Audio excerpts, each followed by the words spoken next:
আসসালামু আলাইকুম।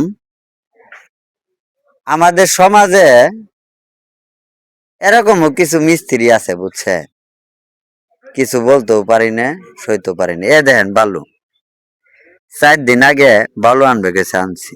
হ্যাঁ, দেখেন দেখেন দেখেন, দেখছেন এই যে বেড়া ঘর বাড়ি ঘর এগুলো কি অবস্থা? হ্যাঁ, এগুলো এ দেন ইট 4 দিন আগে আনছি জায়গা।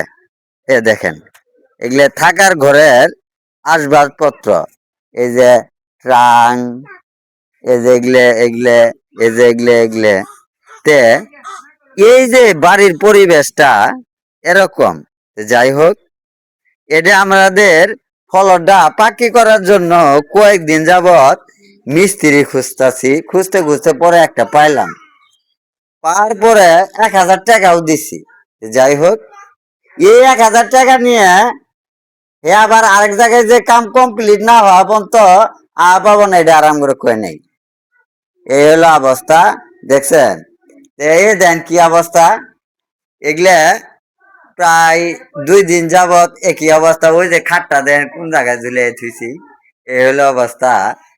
পোলাপান নিয়ে আমরা এইভাবে বাইরে কতদিন থাকা যায়, এটা আপনাদের কাছেই বিচারটা।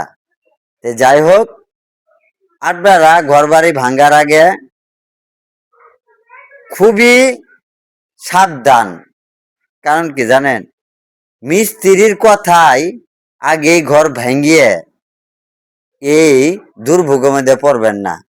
এই বৃষ্টির দিন কি অবস্থা, এই যে আকাশ খারাপ, হ্যাঁ, এই যে আকাশ খারাপ, পোলাপান নিয়ে আমরা কই থাকি না থাকি, হ্যাঁ, এই ঘরের মধ্যে কি থাকা সম্ভব? হ্যাঁ, এই হলো অবস্থা। আমাদের বাংলাদেশে রহ রহ পরিবারে এরকম ঘটে কিনা আপনারাও কমেন্টে জানায়েন। এই বিচারটা আপনি করেই দিলাম, কি কমু। আত্মীয় মানুষ মিস্ত্রি কিছু কোয়ারও পাই না, শোয়ারও পাই না। এই হলো অবস্থা। যাই হোক, ভালো থাকবেন, ভালো রাখবেন। আসসালামু আলাইকুম।